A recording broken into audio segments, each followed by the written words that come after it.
안녕하세요. 토큰포스트 팟캐스트입니다. 오늘 하루도 잘 마무리하고 계신가요? 퇴근길, 저희와 함께 편안한 시간 보내시길 바랍니다. 오늘은 6월 26일자 암호화폐 시장 소식들을 좀 살펴볼까 하는데요. 시세랑 또 주요 뉴스들, 오늘 꼭 아셔야 할 만한 내용들로 준비했습니다. 먼저 그 시장 전반적인 상황부터 좀 짚어보죠. 오늘 좀 어땠나요? 전반적으로 혼조세였다, 이렇게 보면 될까요? 네, 맞습니다. 딱 그 표현이 맞는 것 같아요. 혼조세. 주요 자산들 움직임이 좀 제각각이었거든요. 먼저 비트코인 BTC 보면 전날보다 한 1.29% 정도 올랐고요. 그래서 우리 돈으로 약 1억 4,600만 원. 네, 그 선에서 거래되고 있습니다. 아, 1억 4,600. 비트코인은 그래도 좀 올랐네요. 이더리움은요? 이더리움도 비슷하게 상승했어요. 한 1.76% 올라서 337만 원 수준. 뭐 그래도 시장 대표주자들이 같이 오른 건 좀 긍정적이죠. 그렇네요. 그럼 다른 주요 코인들, 뭐 리플이나 솔라나 같은 경우는 어땠어요?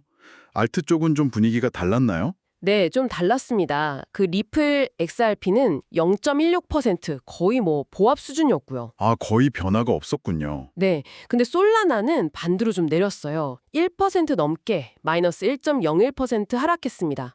그러니까 상위 알트코인들 사이에서도 이렇게 오르내림이 좀 엇갈리는 모습이었죠. 흐름이 좀 다르네요, 확실히.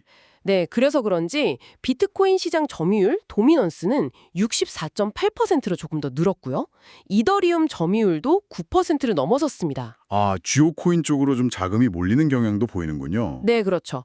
전체 암호화폐 시가총액은 약 4,482조 원 규모 정도로 집계되고 있습니다. 알겠습니다. 시세는 이 정도로 정리하고요. 이제 좀 주목할 만한 뉴스들로 넘어가 보죠.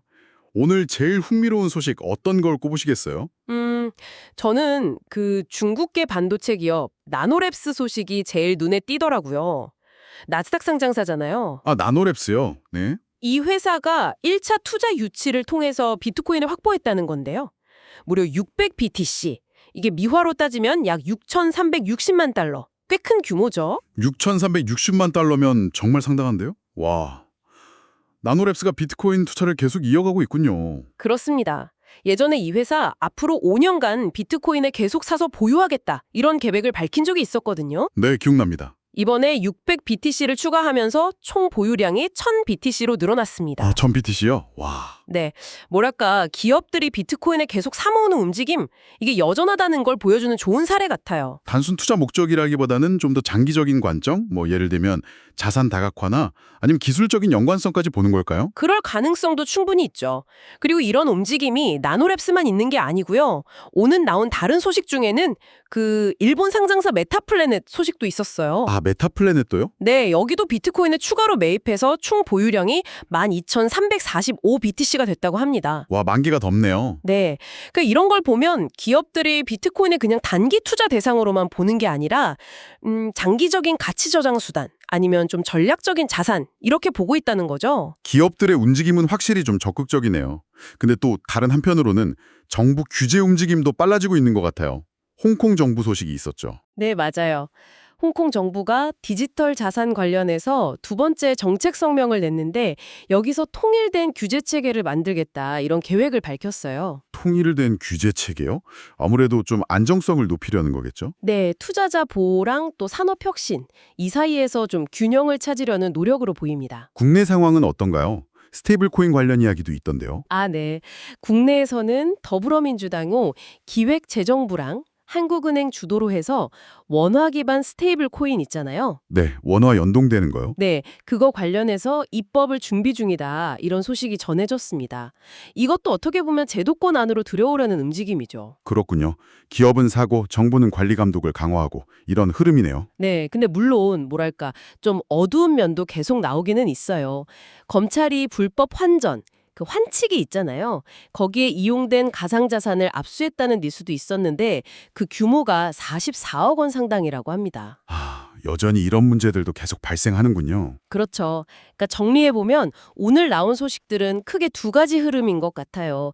기업들의 적극적인 비트코인 포용 움직임, 그리고 다른 한편에서는 각국 정부의 제도화, 규제 강화 움직임. 이 두 가지가 동시에 진행되고 있는 거네요? 네.